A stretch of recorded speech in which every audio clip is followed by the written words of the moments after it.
এটি ঘটেছিল 2010 সালের এক শীতের রাতে। আমার বন্ধু রিয়াদ তখন পুরান ঢাকার একটি পুরনো বাড়িতে থাকত। বাড়িটি প্রায় 100 বছরেরও বেশি পুরনো এবং স্থানীয়রা জানত যে বাড়িটিতে কিছু অশুভ আত্মার উপস্থিতি রয়েছে।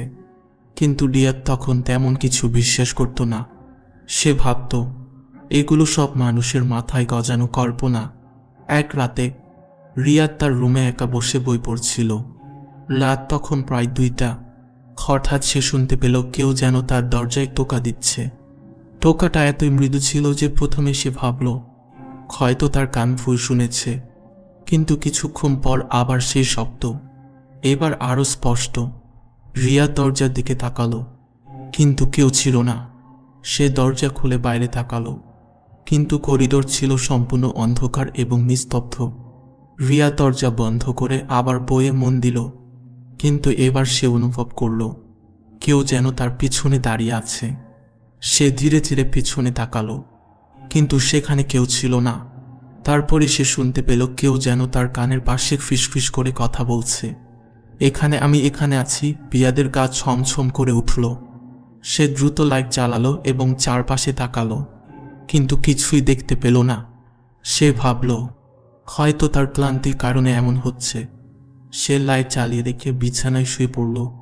কিন্তু সেই রাতের ঘটনা এখানে শেষ নয়। রিয়াদ যখন ঘুমিয়ে পড়ল, সে একটি স্বপ্ন দেখল।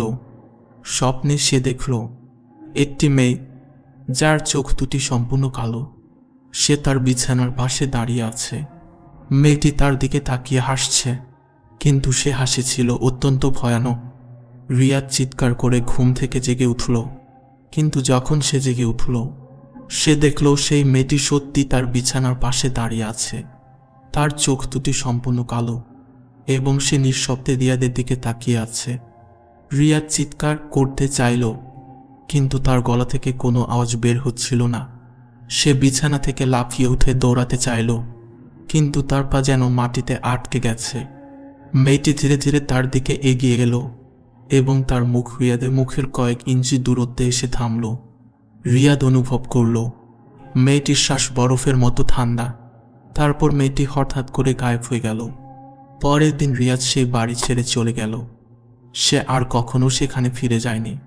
কিন্তু সে বলে এখনও সে সেই মেয়েটির কালো চোখে দৃষ্টি ভুলতে পারেনি। সে রাতের অভিজ্ঞতা তাকে আজও তাড়া করে ফেরে।